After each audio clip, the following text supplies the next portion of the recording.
Olá a todos, sejam bem-vindos ao nosso itinerário formativo de aprofundamento matemática e suas tecnologias. Eu sou a professora Manuela Franco, de matemática, e vou estar aqui com vocês na aula de hoje. Olá, meus queridos alunos e alunas, sejam todos muito bem-vindos, muito bem-vindas para mais uma aula aqui com a gente, comigo aqui, olha só, professor Antônio Paulo, tudo bem? E vamos ver o que temos então para a nossa aula? Aula de número 3, objeto de conhecimento, a matemática na análise dos tipos de ocupação. Detalhamento, função polinomial de primeiro grau, estudo gráfico de funções. Então, vamos dar início à nossa aula. Vamos lá, alunos, vamos dar início à nossa aula.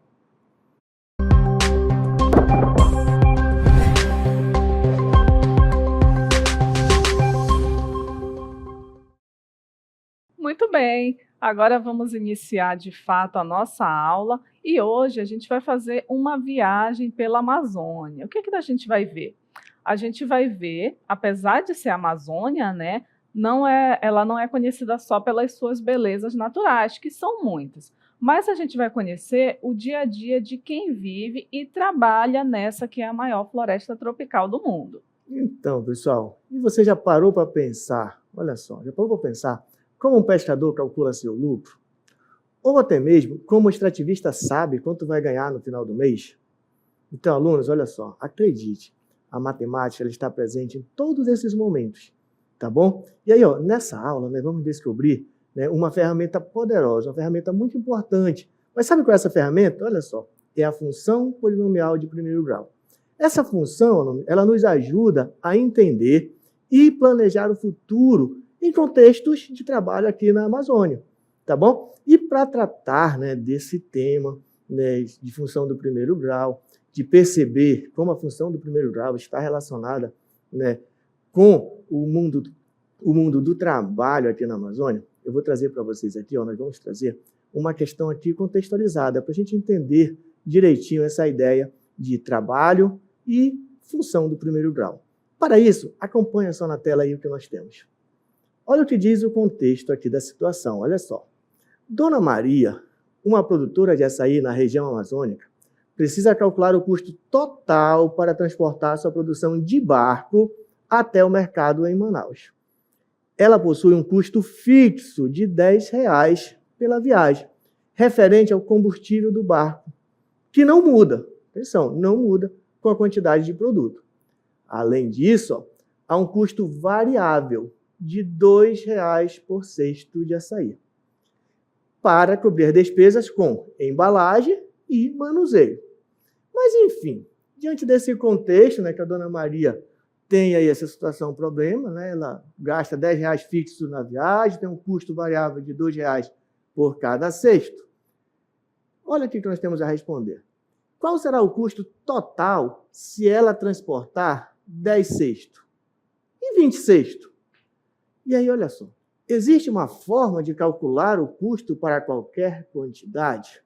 Bom, pessoal, vou te dar aqui um spoiler que existe uma forma de calcular o custo para qualquer quantidade, mas daqui a pouco, no decorrer da nossa aula, você vai perceber. Tá legal? Mas bora pensar aqui, né, só olhando para a questão, pensando matematicamente, qual será o custo total se ela transportar 10 cestos? Pensa assim, você já sabe que ela tem um preço fixo de R$10. Lembra?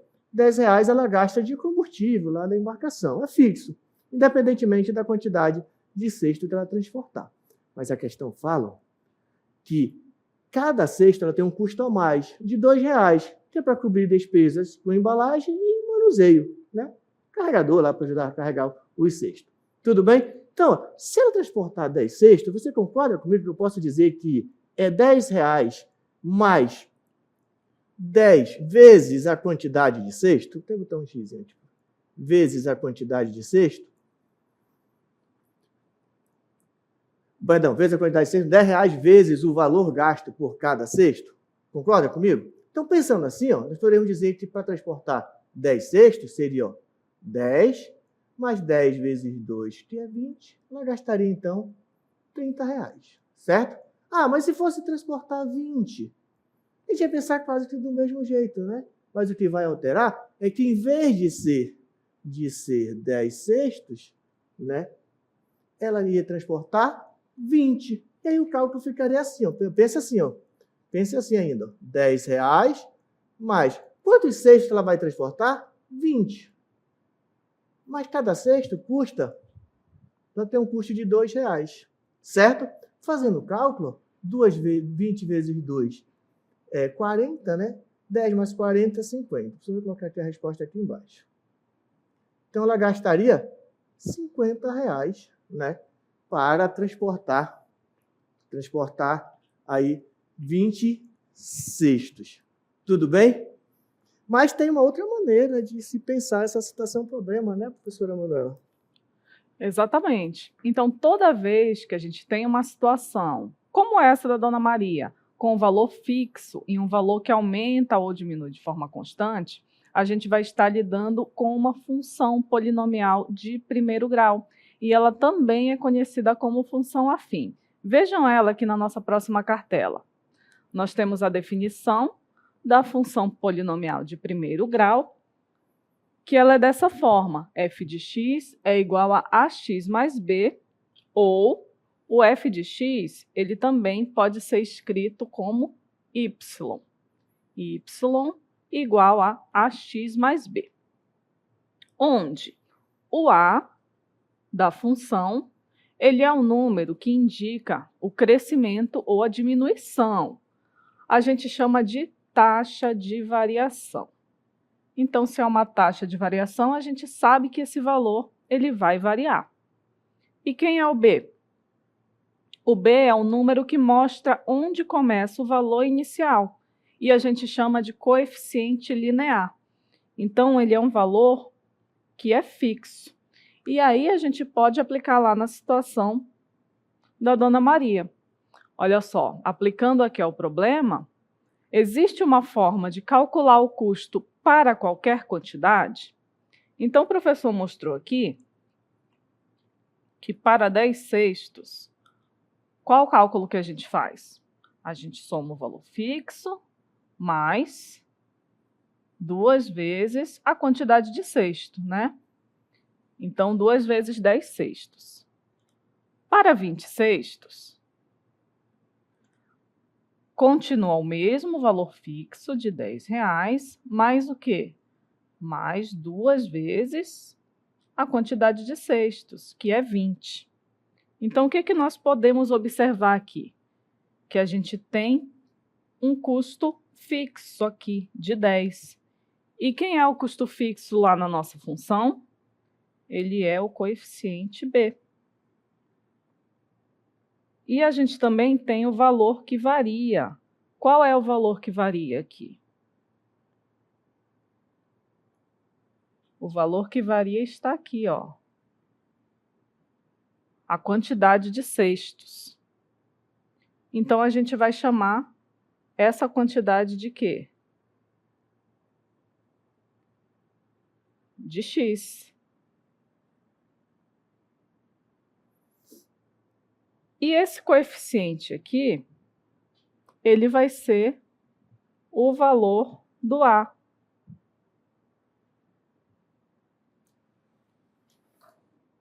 O valor lá da nossa função. Então, a nossa função pode ser escrita de uma forma geral, onde a gente tem aqui os coeficientes a e b e temos a variável x. Então, pode ser representado também por uma função. E qual seria essa função? O formato da função afim, f de x igual a ax mais b. No caso da Dona Maria, para o custo de transporte de cestos de açaí, qual vai ser a função? Quem é o a? É aquele valor fixo lá que está sendo multiplicado. Aquele custo lá de R$2, vezes quem? Vezes a quantidade de cesto. Essa quantidade ela pode variar. E quem é o b? É o valor fixo. é o valor de R$10. Então, com essa fórmula aqui, a gente pode calcular o custo do transporte de qualquer número, de qualquer quantidade de cestos, que a gente vai multiplicar por 2 e somar com 10. Então, essa é a função lá que representa a situação que a gente descreveu da Dona Maria. Então, vamos resolver aqui respondendo as perguntas. Qual será o custo total se ela transportar 10 cestos?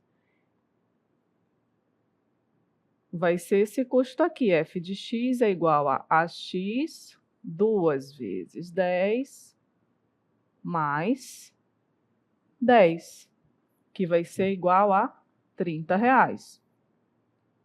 E se a gente tivesse 20 cestos? F de x seria o quê? 2 vezes 20 mais R$10, que é igual a R$50. Essa é a nossa resposta. E o que a gente consegue observar aqui?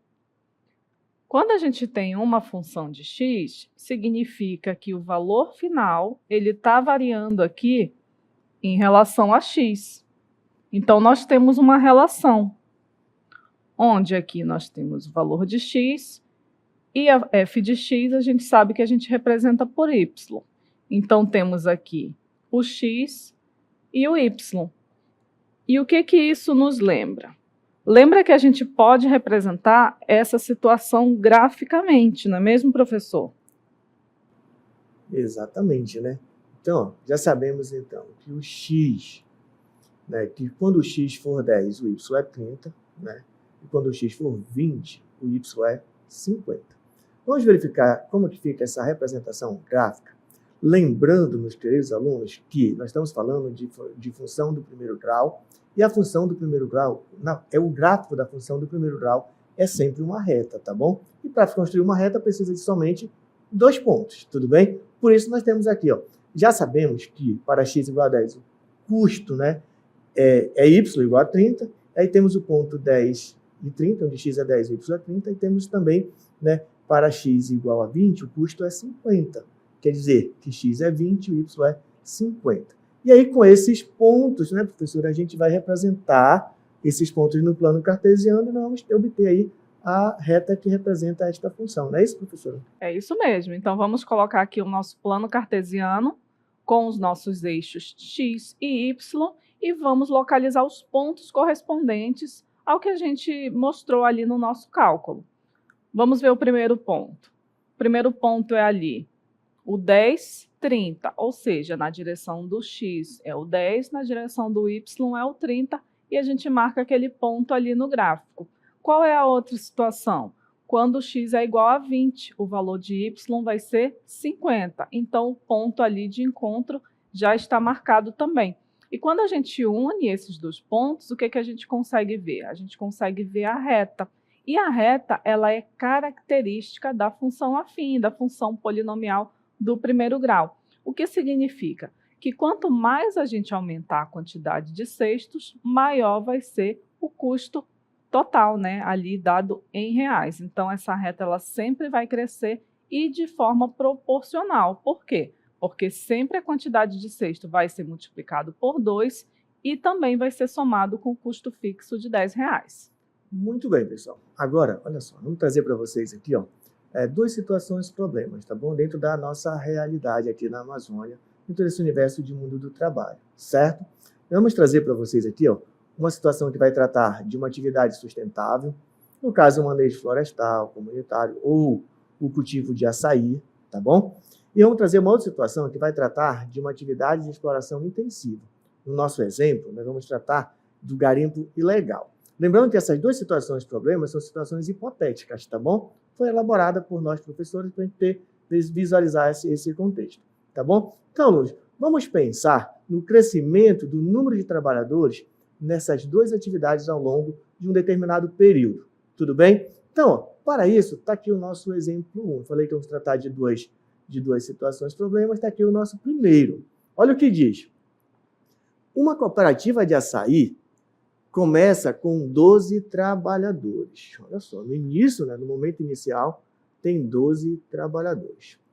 A cada ano, entram 3 novos trabalhadores na cooperativa de forma constante, regularmente, todo ano entra 3. 3 trabalhadores. Pergunta: qual é a lei da função que representa o número de trabalhadores da cooperativa ao longo dos anos? Bom, alunos, vocês acabaram de ver que uma função do primeiro grau ela é dada por f de x igual a ax mais b. Bom, vamos colocar bem aqui, ó, f de x igual a ax mais b.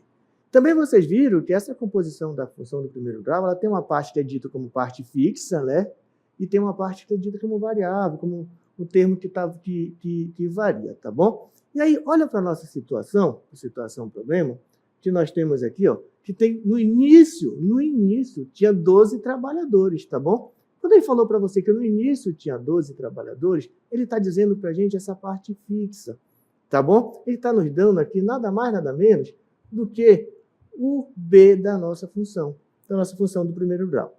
E quando ele falou para a gente assim, ó, a cada ano entram 3 novos trabalhadores, ele está dizendo como que é essa variação, Está falando do A. Ele está dizendo, a cada ano entra 3 novos trabalhadores, certo? Então, continuando nesse raciocínio, qual é a lei da função que representa o número de trabalhadores da cooperativa ao longo dos anos?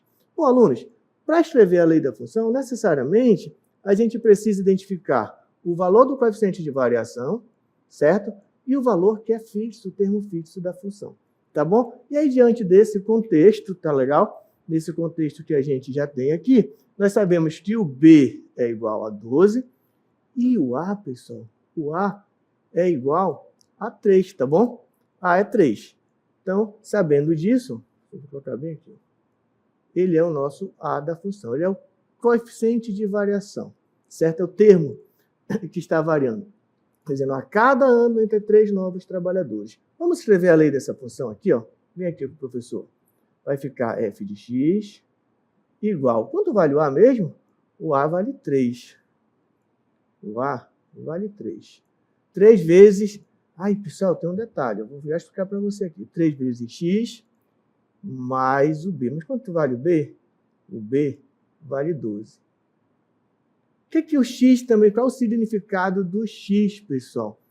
Mas e o x? O x ele representa a quantidade de trabalhadores que entra na cooperativa a cada ano, tá bom? Então, vamos dizer, f de x igual a 3x mais 12, estamos dizendo que é uma função que representa a quantidade de trabalhadores a cada ano.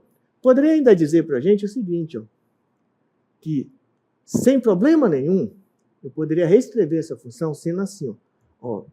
Nem sempre eu tenho que dizer f de x. Eu poderia usar uma letra que contextualizasse a nossa situação problema, tá bom? Poderia reescrever essa função ó, da seguinte maneira, intuitivamente a situação problema. Olha só, poderia escrever assim, ó, Q de x. Aí tu vai, professor, Q de x? Sim, ó, intuitivo, ó, quantidade de trabalhadores, tá bom? Em função ou melhor, você vai reescrever assim, Q de t, tá bom? Q de t, por que de t? Porque a quantidade de trabalhadores é em função do tempo. Então, que seria, então, igual a 3t mais 12. O que eu quero mostrar para você? Ó? Que você pode escrever sem problema nenhum, do jeito que o professor colocou aqui, ó, mas também pode reescrever essa função usando uma linguagem intuitiva de acordo com a situação problema. Tá bom? Então, acabamos de representar aí a função que representa, a situação problema aí dessa cooperativa, onde entra, começa com 12 trabalhadores e entra 3 novos trabalhadores a cada ano. Tudo bem? Agora, nós vamos ver o nosso exemplo 2, que trata do garimpo ilegal, onde o número de trabalhadores cresce de forma linear, com a entrada de 15 novos trabalhadores a cada ano. No início do monitoramento, havia 5 trabalhadores no local. Então, a gente quer saber qual é a função que representa o número de trabalhadores do garimpo ao longo dos anos. Então, Então, como o professor falou, a gente pode representar essa função de várias maneiras, né? Vamos representar como uma função T de x. Por que eu coloquei um T? Coloquei um T de trabalhadores, mas você poderia usar qualquer letra, poderia ser o próprio f de x, fica a seu critério. Mas o que é importante? A gente saber que tem um valor aqui que varia em função do x e temos o valor fixo, que é o b. Então, vamos voltar ao exemplo. Olha só, sempre tem 5 trabalhadores no local, esse é o valor fixo. E a entrada de 15 novos trabalhadores a cada ano. Então, a nossa função t de x, ela vai ser quem? Quem é o a? O valor ali que vai variar, né? Vai ser o 15. O x é a quantidade dos anos. Com o passar dos anos, vai aumentando, né? 0, 1, 2, 3 e assim por diante. E o valor fixo é o 5, que é a quantidade inicial. Sempre vai permanecer ali esse valor 5. E a gente pode pegar as duas funções e unir aqui no mesmo gráfico. Então, olha só o que vai acontecer. Em verde, nós temos aqui essa função que cresce de forma linear. A função que está em vermelho, ela também cresce de forma linear, mas ela cresce mais rápido. Por quê? Porque a gente está multiplicando ali o x por 15. Então, a ação do garimpo ilegal, que não é sustentável, ela vai crescer muito mais rápido ao longo dos anos, olha só. No primeiro ano aqui, ela ainda está no valor próximo da prática do açaí sustentável, mas, com o passar dos 2 anos, ela já se distancia. Ao passar 3 anos, se distancia ainda mais. E isso é muito grave, né? Por quê? O que a gente consegue ver? Que mesmo quando a gente começa com poucos trabalhadores, no caso 5, o garimpo ele vai ultrapassar a cooperativa muito rápida por ter uma taxa de crescimento maior. Então, a função polinomial de primeiro grau, a nossa função afim, ela vem trazer esse comportamento para que a gente faça esse estudo, né? Para que a gente veja que nem sempre vai ser viável fazer uma prática, seja sustentável, seja ela não sustentável também. E a gente tem mais um exemplo agora, né, professor? E ainda nesse contexto aí do gráfico, né, é importante a gente frisar, né, que nós temos aí 2 tipos de trabalho, né? E vocês percebem aqui no gráfico que o garimpo ilegal, ele cresce muito rápido, né? E isso não é bom para a Amazônia, isso é um perigo, né? Infelizmente. E aí o legal quando você vê isso representado graficamente, a gente percebe, né, muito visualmente percebe essa disparidade entre essas 2 modalidades de trabalho aqui na Amazônia. Tudo bem? Mas agora vamos tratar de outra situação, né? Crescimento de famílias na pesca artesanal. Eu vou mostrar aqui para vocês um gráfico, tá bom? E esse gráfico ele vai tratar justamente sobre isso, né? Ele trata sobre... este gráfico representa uma comunidade ribeirinha onde 40 famílias vivem da pesca artesanal. E a cada ano, mais 5 famílias começam a trabalhar com isso. E aí vamos fazer aqui algumas indagações, né, professor, com relação a essa situação aí, problema desse crescimento de família na pesca artesanal. E aí temos algumas perguntas, né, professora? É isso mesmo. Agora, a gente vai pensar um pouco e responder as seguintes perguntas em relação a esse tipo de prática. A primeira, se o número de famílias continuar crescendo desse jeito, será que os peixes da região vão dar conta? E aí? Provavelmente não. Por quê? Porque os recursos naturais, como os peixes, eles não são infinitos, eles não vão estar ali para sempre. E se a pesca aumentar sem controle, a tendência é que o estoque de peixes diminua significativamente no futuro. Então, vamos agora ver outra. Vamos pensar um pouco uma outra situação? Pessoal, pergunta de número 2. Se não houver regra e controle, o que pode acontecer com a pesca, hein? O que você acha? Bom, pessoal, eu digo para você o seguinte, que a falta de regras, de fiscalização e cuidados pode levar à o que nós chamamos de pesca predatória, tá bom? Isso não só prejudica grandemente o meio ambiente e a biodiversidade, mas também afeta diretamente as famílias que dependem da pesca para a sua sobrevivência. E, além disso, pessoal, pode acarretar, né, em esgotar, né, a quantidade de peixes, esgotar os peixes aí nessa região. E realmente isso não vai ser benéfico de jeito nenhum. De jeito nenhum. Vamos ver a terceira pergunta. Quais seriam as consequências sociais e econômicas se o rio não tiver peixe suficiente para tanta gente? Então, o que vai acontecer? As consequências elas vão ser muito graves. O que poderia acontecer? A gente poderia ver desemprego em massa nas comunidades pesqueiras, grandes dificuldades para as famílias sustentarem-se e até mesmo a fome. Então, isso é muito perigoso, né? Então, a dependência excessiva de um recurso esgotável levaria a uma crise socioeconômica local. Então, essas seriam consequências bem ruins. Então, e olha só, vamos pensar um pouco a pergunta de número 4. Esse tipo de crescimento do número de famílias dependentes da pesca é sustentável? Então, alunos, essa é uma indagação muito boa. É sustentável esse crescimento? Bom, eu vou dizer para você que não, tá legal? Por quê? Olha só, se o crescimento do número de famílias, né, se o crescimento do número de famílias e, consequentemente, o que vai acontecer? Se há esse crescimento do número de família, a atividade pesqueira vai continuar a atividade pesqueira sem respeitar o limite da natureza e dos recursos disponíveis, bom, isso não será sustentável, tá bom? É um crescimento vai ser um crescimento verdadeiramente insustentável. Por quê? Porque esse crescimento precisa crescer o número de famílias, tá bom? Mas precisa ser pensado nessa questão da sustentabilidade. Então, tudo não pode só extrair da natureza, tirar o peixe sem pensar nessa questão, porque os recursos não são inesgotáveis, tá bom?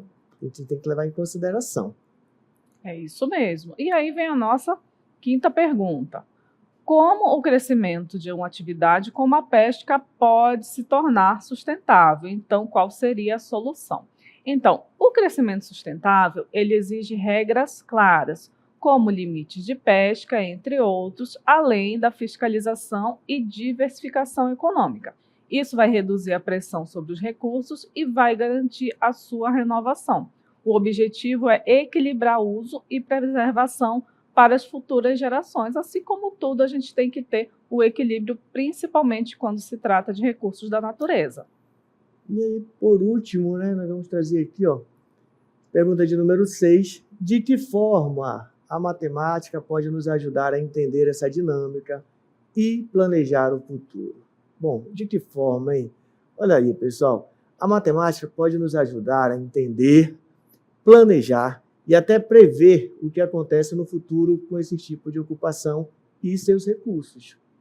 Ela nos permite modelar tendências como o crescimento ou decrescimento do número de pescadores e da população de peixe. Também nos permite analisar dados e simular cenário, o que é fundamental para uma tomada de decisão e para a criação de políticas de manejos sustentáveis. É aí que entra a matemática. Então, olha só a importância, né, da gente saber. A gente usou aqui no nosso gráfico uma situação que a gente poderia prever o comportamento. Então, a gente viu que não seria sustentável manter. Então, é muito importante fazer esses estudos, fazer essas previsões, né, professor? Para que a gente também não erre na hora de concluir as nossas produções. Então, dessa maneira, a matemática se relaciona com a atividade na Amazônia através da função afim. É isso. Então, pessoal, assim nós chegamos aqui ao final da nossa aula. Vamos aqui nos despedir, né, professora? Espero que vocês tenham realmente gostado da aula e tenham compreendido um pouco mais dessa relação entre função do primeiro grau e o mundo do trabalho aí na Amazônia.